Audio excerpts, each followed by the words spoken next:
efek dari minuman-minuman keras yang memabukkan itu akan membuat mental kita down. La ilaha illallah, la ilaha illallah, la ilaha illallah, Muhammadur Rasulullah. Ya Allah, ya salam, lindungi Republik Indonesia dari bencana alam, dari perang saudara. Bismillahirrahmanirrahim. Assalamualaikum warahmatullahi wabarakatuh. Upaya peredaran minuman keras di kota Tasikmalaya terus dilakukan oleh pemerintah. Larangan ini relatif lebih ketat dibandingkan daerah lainnya. Bahkan jenis bir yang kadar alkoholnya 5% dilarang beredar di kota tersebut. Kearifan lokal yang berbeda dengan aturan pemerintah pusat merupakan hasil kesepakatan antara Pemkot, DPRD, tokoh masyarakat, alim ulama, dan elemen lainnya. Sanksinya sejauh ini masih berupa tipiring atau tindak pidana ringan. Sementara itu, 2.000 lebih botol berbagai jenis bir telah dimusnahkan dengan cara digelas tombol di halaman Balai Kota Tasikmalaya. Bagaimana tanggapan dari Angkatan Muda Banteng Putih terkait hal ini? Mari kita simak selengkapnya. Ibda bil basmalah. Bismillahirrahmanirrahim. Asyhadu an la ilaha illallah wa asyhadu anna Muhammadar Rasulullah. Bismillah. Allahumma salli wa sallim ala Nabi Muhammad wa ala ali Muhammad. Alhamdulillah Pancasila bil Indonesia. Salimna ya Allah qaubul hajatina. Ibda bil basmalah. Sallu ala Nabi salim ya Allah Pancasila bil Indonesia. Bismillah. La haula wa la quwwata illa billah. Bismillah. Hasbunallah wa ni'mal wakil. Ni'mal maula wa ni'man nasir. Bismillah. Subhanallah. Walhamdulillah. Wa la ilaha illallah. Wallahu akbar. Amma ba'd. Ya ibadallah. Hayya na'budullah daiman abadan hatta yaumil qiyamah. Wa insyaallah nahnu jamin husnul khatimah. Ibda bil basmalah. Sallu ala nabi. Bismillahirrahmanirrahim. Sallallahu ala Muhammad.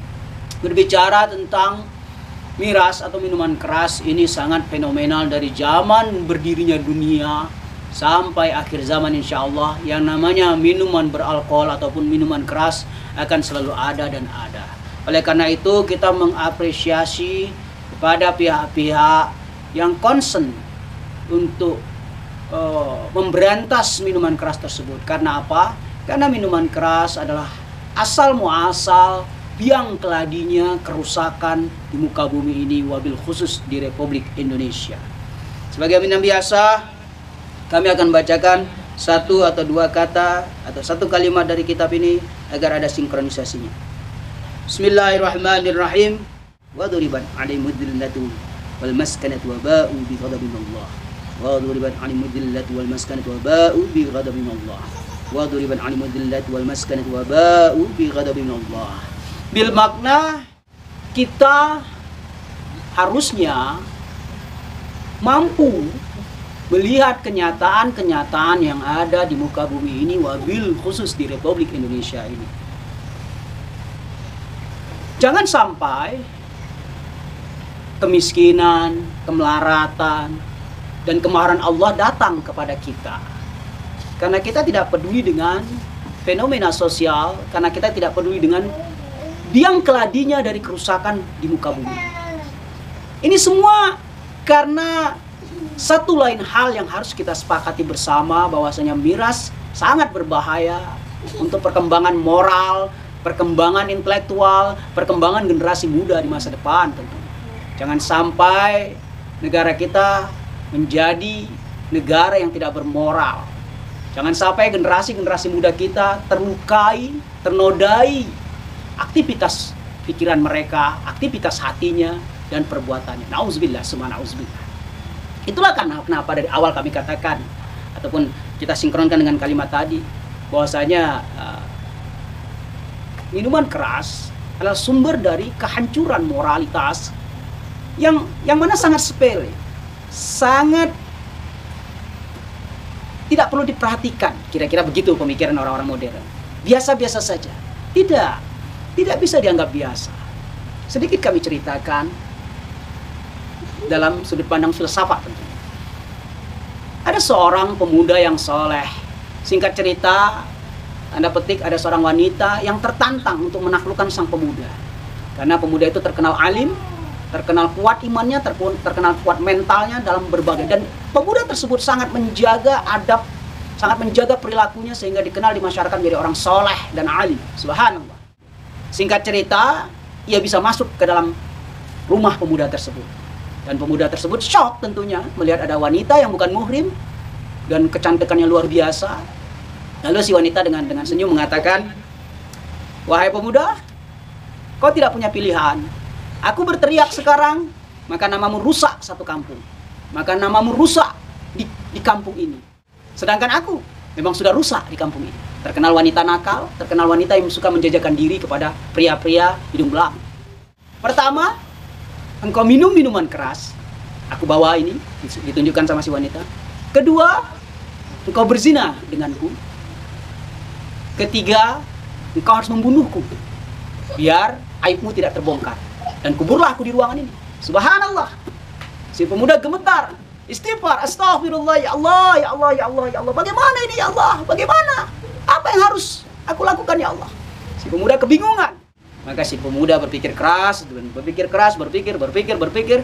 Maka dia memutuskan untuk minuman keras. Kenapa? Dia minum arak tersebut. Dia berpikir, minum arak 40 hari ibadahku tidak terima, lalu aku taubat, maka Allah terima taubatku. Insya Allah ini sajalah jalan pintasnya. Daripada aku berzina atau membunuh, dosa yang lebih besar. Singkat cerita, si pemuda mengatakan kepada wanita itu, "Wahai wanita, aku memilih untuk meminum khamar ini, meminum minuman keras ini." Si wanita tersenyum. "Silakan, habiskan. Habis itu aku akan pergi dan aku katakan kepada masyarakat bahwasanya aku bertobat dan aku tidak engkau nasihatin dan tidak melakukan apapun." Singkat cerita, dia menghabiskan minum arak tersebut, minuman keras tersebut, habis tidak tersisa setetes pun karena perjanjian seperti itu. Mulailah efek dari minuman keras itu muncul, mulai berbayang-bayang, hasrat seksualnya mulai muncul, pikirannya tidak bisa dikendalikan lagi, maka dia lebih mengedepankan nafsu seksualnya. Maka terjadilah hubungan zina. Setelah terjadi hubungan zina dengan perempuan itu tersenyum, "Kau sudah 2 dosa melakukan, pemuda." Lalu si pemuda kebingungan, habis khamar, dia sudah mabuk dan dia sudah berzina. Apa yang dia lakukan? Tanpa tendeng aling-aling, dia membunuh seorang wanita itu, wanita tuna susila itu ataupun PSK itu. Matilah wanita itu di kamarnya. Akhir dari kisah ini, kami hanya mengatakan, dari kisah ini bisa kita ambil satu kesimpulan bahwasanya sumber masalah adalah khamar. Sederhana, tetapi efek dari mabuknya itu akan membuat kita kehilangan akal sehat kita. Efek dari minuman-minuman keras yang memabukkan itu akan membuat mental kita down. Efek dari minuman-minuman keras itu akan membuat pola pikir kita rusak, sehingga kita tidak bisa membedakan mana yang benar dan mana yang salah. Dan efek dari minuman keras itu, kita tidak bisa berpikir panjang, tidak bisa memikirkan sebab dan akibat dari perbuatan kita. Kita hanya berpikir spontanitas, ingin menyelamatkan diri, atau apalah yang saat itu kita pikirkan. Yang jelas, orang mabuk akan selalu mengambil tindakan salah, walaupun terkesan benar. Subhanallah. Oleh karena itu, kita harus mencegah. Jangan sampai terjadi hal-hal yang di luar kendali kita. Jangan sampai kita mabuk. Jangan sampai kita mengkonsumsi minuman keras, karena efeknya sangat berbahaya untuk pribadi kita, untuk generasi berikutnya, dan wabil khusus keamanan dan ketertiban. Sudah bukan rahasia umum, banyak saudara-saudara kita khususnya generasi muda kumpul-kumpul, tadinya hanya sekedar berbicara, diskusi, bercanda. Tetapi begitu ada yang membawa minuman keras, mereka saling minum, dan demi kebersamaan, efek dari minuman keras itu muncullah niat jahat. Membegalkah, memukul kelompok lainkah, membuat onarkah, atau membuat rusuh di kampung tersebut. Nauzubillah, semua nauzubillah. Semoga apa yang sudah dilakukan oleh saudara-saudara kita di Tasikmalaya mampu dilakukan oleh di seluruh Indonesia. Ini bukan masalah agama, ini tapi demi kebaikan dan demi perbaikan moral generasi muda kita. Subhanallah, alhamdulillah, barakallah, sallu ala nabi.